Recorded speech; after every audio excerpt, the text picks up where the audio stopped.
What's going on, guys? Big Ryan, the Fat Guy, coming to you with the January 12th NBA betting market video. Fat Guy, let's start off with the 7 p.m. Eastern Time.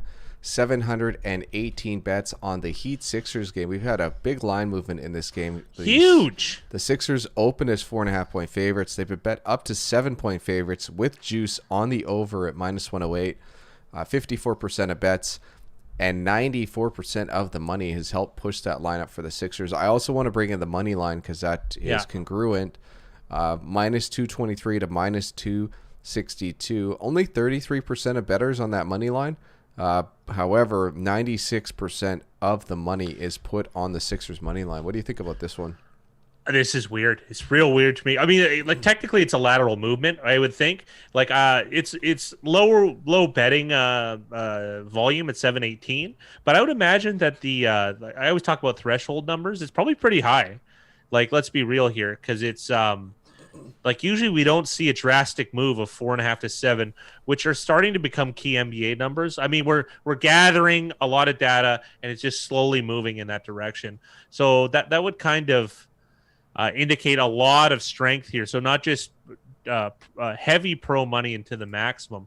The one caveat to say, like, they're just trying to, incentivize you to take the Heat. And obviously there should be buyback on Heat at a number. We just don't know what number that would be, right?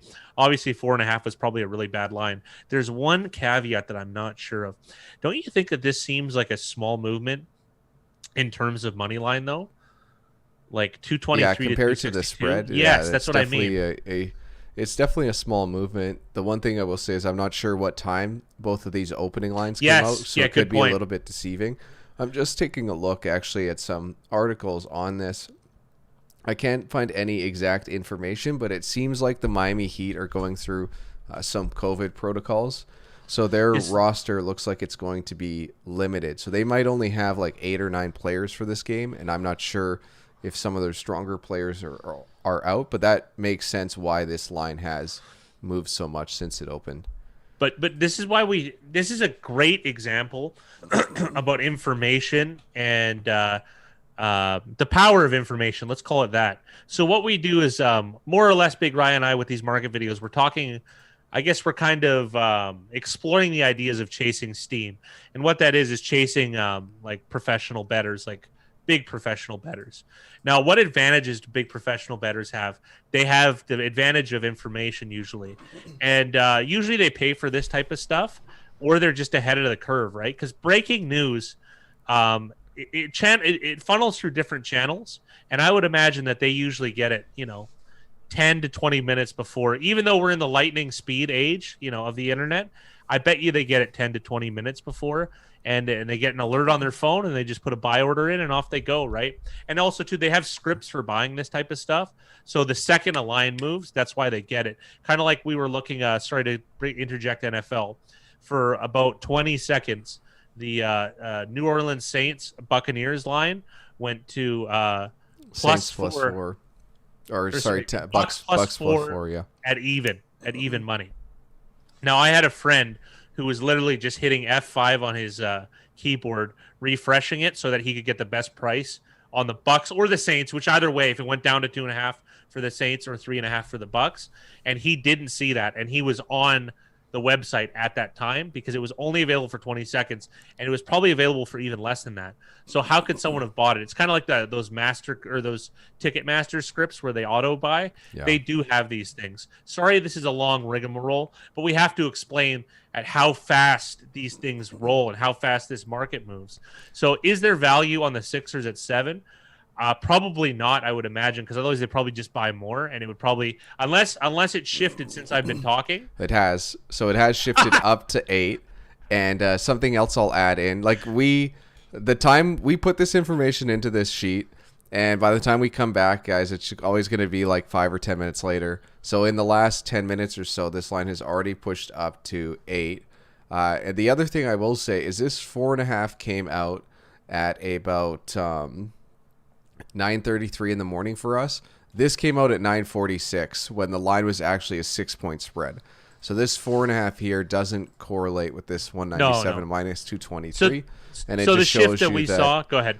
If you were going to bet this early, hopefully you got on the Sixers spread when it was at 4.5, and then if you did want to buy back now, the Heat money line is going to be probably the highest one you can buy back at. It's currently at plus 260, so it's actually moved up quite a bit even since we put this in. Yeah, so was it minus 300 on the Sixers? Yeah, minus 303 on the Sixers. So people are betting the Sixers heavy. It seems like I'll say this, the news is bad for this. The news is probably bad for the Heat, which is encouraging a lot of people to bet the Sixers, including sharps. But eventually, like, this line is going to be too high. So when is the time to buy back? Fat Guy and I do not know. We don't know. The line is as high as 8 right now, but this is an interesting one just to keep your eye on because the news is going to be so negative for Miami that eventually it's just going to go too high. And right now, the books are taking so much exposure on the Heat, and they don't like that exposure, so they're continuing. They're going to have to balance somehow. Yeah. So this line might actually get a lot higher, but who knows? We don't know. We don't know how high that's going to get. We think it could be something like 13, but the one weird thing though is they could get middled so bad if that happens. Oh, totally. Because part of what could happen is if they move it to 13, which is too high, people start betting the Heat. Then every good number between 4.5 and 8, say that, 4.5 and 9, and then the Sixers win by 10, 11, 12, or even 13, that would just be like 100% loss almost. You know what I mean? These things do happen, and it's more rampant in the age of I guess COVID. But we've also seen following the NFL market as closely as we do. We have noticed that they've often been on the really good side of these, though. Do you know what I mean? So it is something interesting to look forward to. But this is the age of information, and this just magnifies the power of information. So and also too, like how cluster injuries affect the line as well. So just to give you an idea, because Fat Guy, even you and I know some of these players: Goran Dragic, Jimmy Butler, Kendrick Dunn, Bam Adebayo, Mo Harkless, Udonis Haslem, and KZ Okpala are all out due to health concerns, and Myers Leonard is questionable. So really the only two like notable players that are probably in the rotation are Tyler Hero and Duncan Robinson. So it's this is a line that I understand why it is pushing up so high, because if those guys can't play, like that's essentially the core of their team. So it's going to be a lot of backups for the Heat, and it looks like the books made a mistake putting this line out at 4.5, or had some bad information at least when they did. Or they should have taken it down though. Well, the other thing too is that when they put out early lines, they can control how much money they can take per bet. So usually the maximums are quite low when the line comes out. So a lot of these bets at 4.5 might have been on only a couple $1,000. Whereas by the end of the game, they might be taking like $40,000-$50,000 bets at a time. Yeah, but you're still making a few grand. Like it's an easy few grand. Oh yeah. It's good for us, but from the book's perspective, it's a very small portion of their handle. So we've already done 8 minutes on these first two games. It's the most interesting thing that it just is. It is, but it is curious. Why didn't they just pull this down? And I do hope for the 76ers sharp bettors that this game doesn't get postponed or canceled or something. Because I don't know, a market movement like this is an indicator to me that that's a possibility. The OU opened at 208. It's been bet up to 210. 60% of bettors on the over, and 53% of the money on the over. Really, nothing to talk about. Hold on. Doesn't it seem like, I don't know? It just seems it would make sense for like the under, considering like one team's going to be able to score and one won't. Like it might be a really slow game. I don't know. I could flip a coin on the other side and say like this might just be an exhibition game where teams are running up and down the court just chucking threes. So who knows with how this game is going to go? Absolutely, it's anyone's guess. Next up we have the Nuggets Nets. 1,134 bets on this game. I know Kyrie Irving is going to be out all week thanks to some of the updates we saw. Nuggets open as 1-point favorites, but they've been bet down to 1.5-point underdogs, minus 110 for the Nuggets currently. 53% of bettors, however, 71% of the money is on the Nets. Well, 53% of bettors on the Nuggets, but 71% of the money on the Nets. Wow. But then conversely, let's look at the money line market. Yeah, that's interesting. That little bit different here. The Nuggets opened as small favorites. They've been bet down to even, despite receiving 75% of bets. So it looks like the money coming in on the spread stronger than the money coming in on the money line, Fat Guy. Well, I mean, let's say, so the books could get hosed on the Heat 76ers, but a Nets win by 1. Do you know what I mean? That's looking pretty good. A Nets win by a victory by 1. That would probably do them well. It is balanced. So I like maybe parlay bettors like the Nuggets and pros like the Nets. That seems like a reasonable assertion, but we don't know for sure. But even though these markets look imbalanced apart, together they look balanced. And then the OU for this game opened at 231. It's been bet down to 230. 60% of bettors on the over. 32% of the money is on the over. It does make sense that it's moved down 1 point and 2 points of juice. 2,104, so 68% of the money. That's I would say it's pretty congruent. 1,134 bets though, which I say is a higher volume. Perhaps the handle on this game though isn't as high in the over/under market because 68% of the money with that type of volume would tend to. I would think by now, us doing this, it would feel like 229 at like -107. I think so. I'd imagine that just. The money placed in the OU is a little bit less in correlation to the volume of bets at 1,134. And Corey's in chat. He's been talking about this Utah game all morning. We've got Jazz Cavs, 945 bets. Jazz opened as 10.5-point favorites. They still are 10.5-point favorites. 44% of bettors. However, 97% of the money is on the Jazz early. Is that... That's weird. That's very weird. But this is a good indicator. Like I would imagine there isn't any injury news against the Cavs, any significant ones anyways, because they haven't moved this line. They moved the juice slightly despite getting hammered on the Jazz. I will say this, though. There might have been something there's something going on with the Cavs for this line to open as high as it did. I don't think this would be an open at 10.5. So whenever they set that naturally, line, organically, as they say. Yeah. The one thing that it does really hurt us is we don't know the money percentage on the money line. Yes. Because this could make it a really an interesting Cavs consideration if there was money on the Jazz on both sides of the market and they weren't moving the line. Because the one issue here is that hidden, that ace in the hole is that the Cavs could have 80% of the money, right? Which means they're taking huge exposure on a Cavs win because, at 4, say you have 4/5 the money, but you're paying 4.64 to 1. Do you know what I mean? Like that's scary, right? I would imagine that if I were to guess though, that the money line is probably 50-50 between Jazz and Cavs, which is still taking exposure on the Cavaliers. That's why it's almost balanced with the Jazz money on the spread. That would be my guess, just inferring from the way that this market is shaped up. Yeah, Corey said Drummond's questionable and they're missing 3 starters. I see here that they're going to be missing 2 starters for sure. So it's a game where the Cavs are going to be very shorthanded for a team that probably doesn't have a ton of depth, but also they might not be losing a ton. But we don't know. Who knows about the actual players and that? We're here to talk about the markets.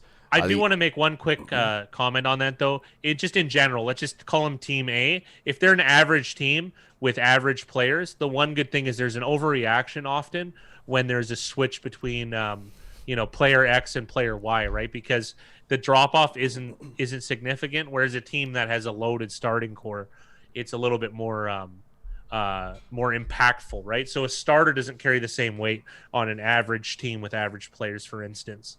So whether the Cavs are that, I couldn't comment. The OU for this game opened at 205. It's been bet up to 207.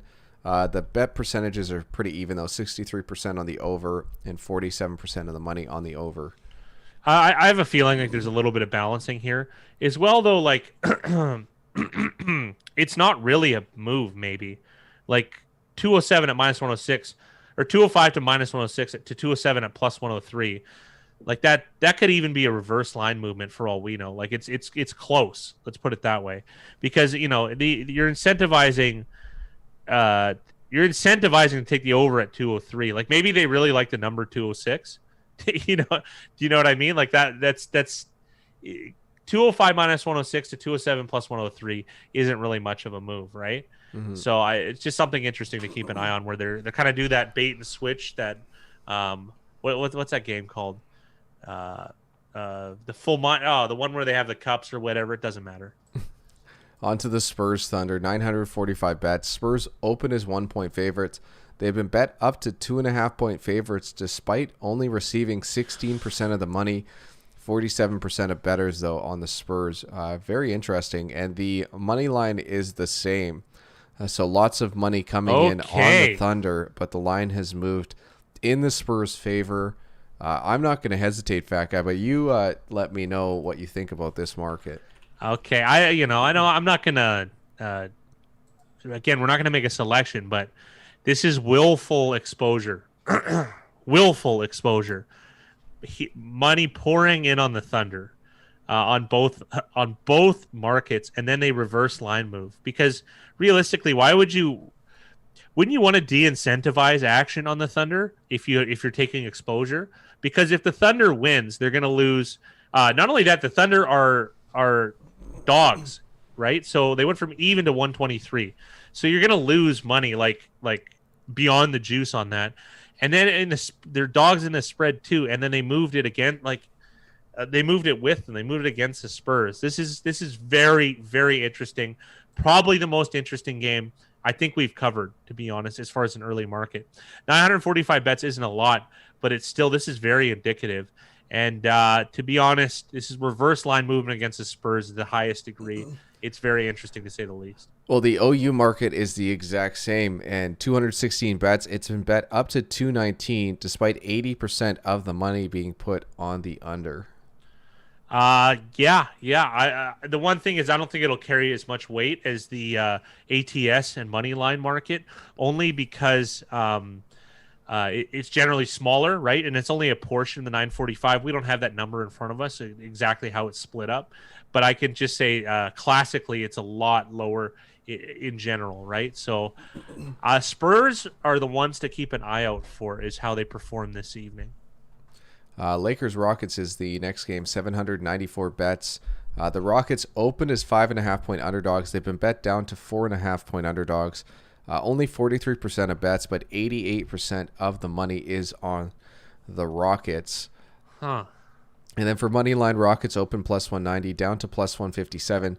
23% of bets and 53% of the money on the Rockets. So books taking some exposure on the Rockets, even though they have moved that line. So trying to encourage some more bettors to jump on the Lakers side. The one thing, though, is I will say though, they're probably going to get it. The Lakers they're first in the Western Conference, and they just won the NBA championship. They have LeBron James. They're probably the most popular team. I mean, those are all facts, but I'm inferring from those facts. Whether that inference is accurate, I'm not exactly sure yet. But I think they're going to be able to get it. So is this early pro money on the Rockets? I'm not sure, but that would speak to me. That does make a lot of sense. 794 bets, very early market. I would imagine that the time wave that the Lakers are going to be bet on is probably around, 3 o'clock to 6 o'clock Eastern, or 3 o'clock to 5 o'clock Eastern time, like in that window. So, so it is an interesting one to say the least. So I think there's probably pro money on the Rockets with expected Joe money on the Lakers coming in. That's my guess. The OU for this game opened 222. It's been bet up to 223. 58% of bettors, 59% of the money on the over. Really not much there. So we'll move on to the Pacers Warriors. Interesting here, 1,626 bets on this game. Weird. Warriors have gone from 1.5-point favorites at home to 3-point favorites. 64% of bets. However, only 26% of the money is on the Warriors. And conversely, on the money line, minus 114 to minus 141 for the Golden State Warriors. 63% of bets. However, only 15% of the money. What is going on here, Big Rye? So it looks like we got a home version of the Spurs. Am I missing something here? No, it's very, very similar markets. Sorry, I'm just busy over here on the side doing some action. But this is a Pacers-Warriors market. That heavy money has come in on the Pacers, and the books have moved the line in the favor of the Warriors.